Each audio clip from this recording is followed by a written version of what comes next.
Okay, so today we're going to talk about the diagonal relationship, metallic character, and boiling point. So I'm going to write some stuff down and then we're going to go over it. So we have radii,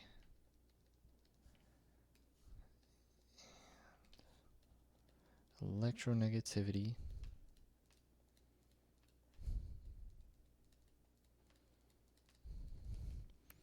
alright, so radii and electronegativity can be predicted to some extent by diagonal relationship.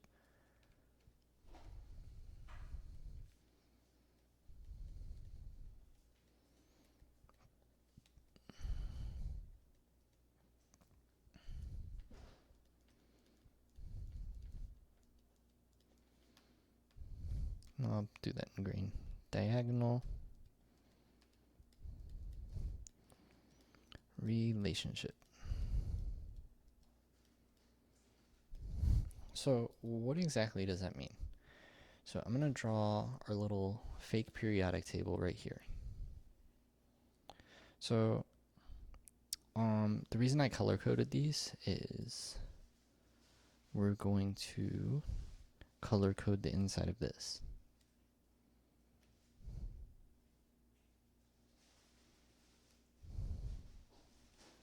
Okay, so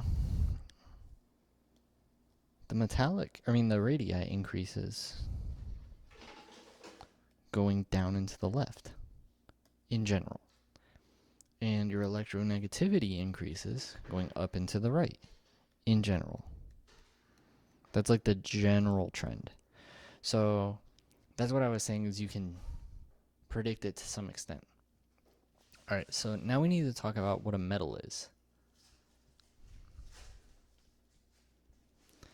So a metal is shiny, silvery. That's like, I can't believe that's an actual word, but it is. Good conductor of electricity / heat.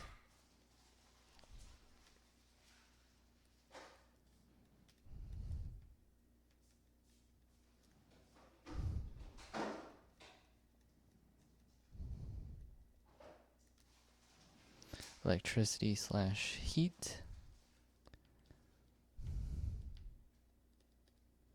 And then we have able to bend without breaking. And that's a word we're going to talk about.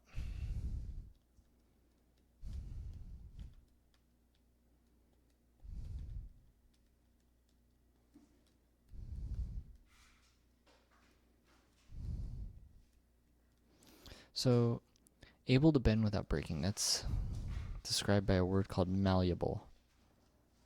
It's specific to metals, because your nonmetals are usually very brittle and they crack. But metals, if you've ever noticed, if you took like a piece of sheet metal or like aluminum cans, you can do all sorts of stuff with them and they're not going to bend. Alright, so these are like the general characteristics of a metal. So metallic character is something I'm going to talk about too. So we have metallic character. So metallic character says that the valence electrons move freely through metallic elements / compounds. So valence. I'm going to explain that in a second.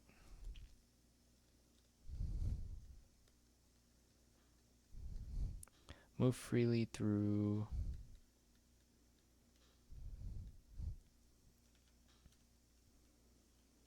metallic elements / compounds. Okay, so let's say that we had some metal. I'm going to draw a cube, and that's going to represent all of our metal, right? Okay, so we have a cube. And I don't know what type of metal this is. It doesn't really matter. So you could have an atom all the way down here in this, and its electrons are going this way. And then you have another atom up here, and it's going here. You have one that's like, let me make this like truly three-dimensional. So we could see, I know this is not the best drawing, but whatever. So let's say we had one that's like inside, and its electrons are going all over the place. You can kind of think of it as you have a sea of electrons just flowing through the metal. And the reason that this is important, this is what makes metals good conductors of electricity. It also affects how they conduct heat too, because they're able to, send their electrons all over the place. They're not really stuck around any particular atom. They're just like a sea of electrons moving back and forth. And that's really what metallic character is talking about. So elements that have a weaker hold on their electrons are more metallic. So let's write that down.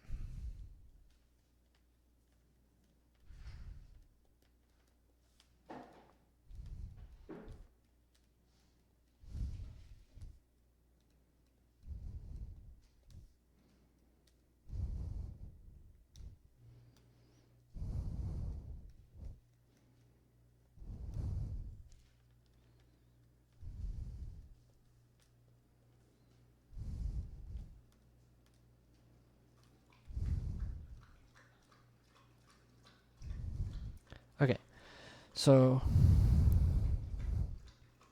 I'm going to draw two periodic tables. Well, really just two boxes, and we're just going to pretend that they are. Let me copy this. Alright, so the first one, we're going to talk about metallic character, and then boiling points. And then that should be it for this, and then I'll talk about electronegativity on the back.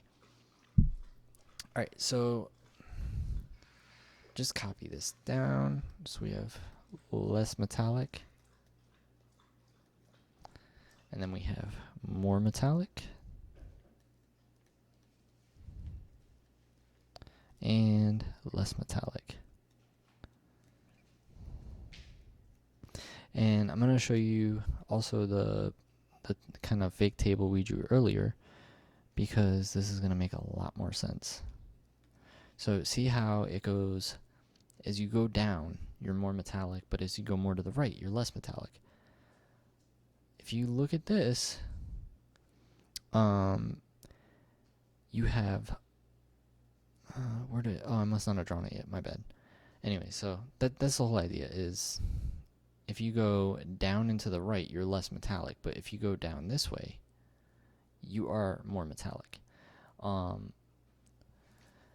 Anyways, we have one more periodic table to draw, and that would be over here.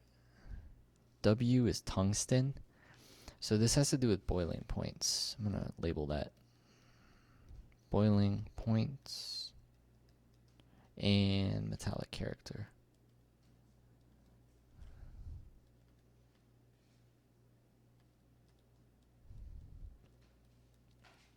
Okay, so for boiling points, they go up until you hit tungsten and then go down again. That's kind of what I want you to know. So boiling points tend to increase and decrease as you move left to right. So W is the highest boiling point.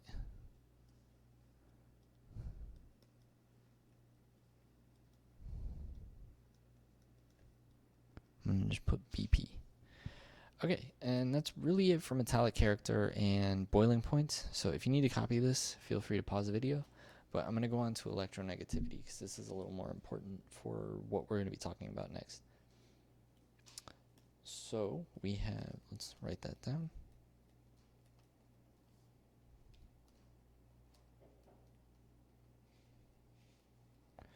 Okay, so electronegativity is the ability of an atom to attract other electrons.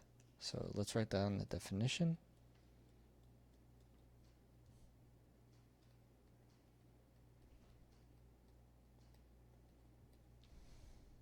So that is in the ability of an atom to attract other electrons.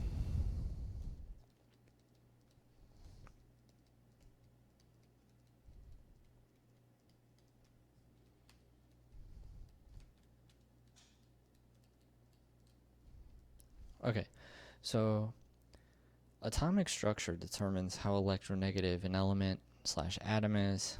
I'm not going to write that. You don't really need to write that down. Just be aware that atomic structure is going to determine the electronegativity. I am going to write this though. So we have group trends. So group trends, and we have period trends.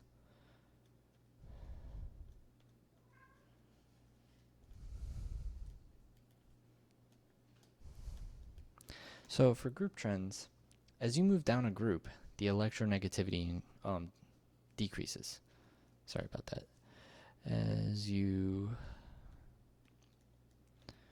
move down in a group,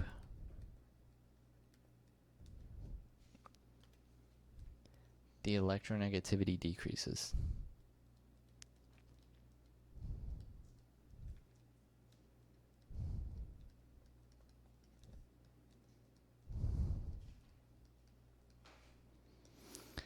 For the period, as you move from left to right across a period, electronegativity increases.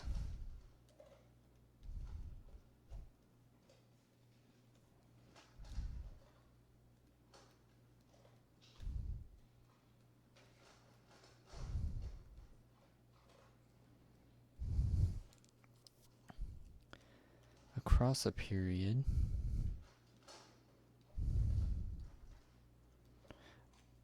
electronegativity increases.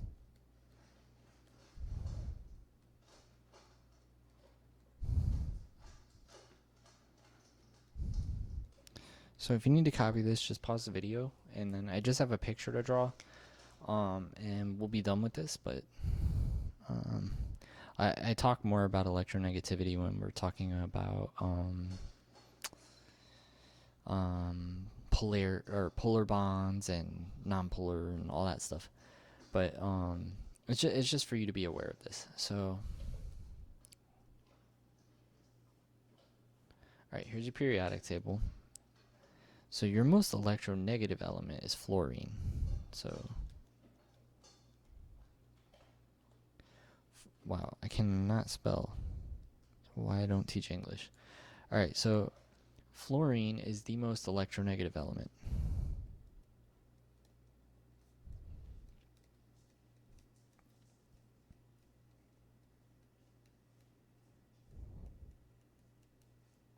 I'm going to move that over so we can actually read it.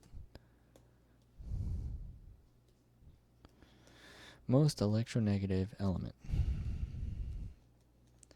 Noble gases have lowest electronegativity values in general.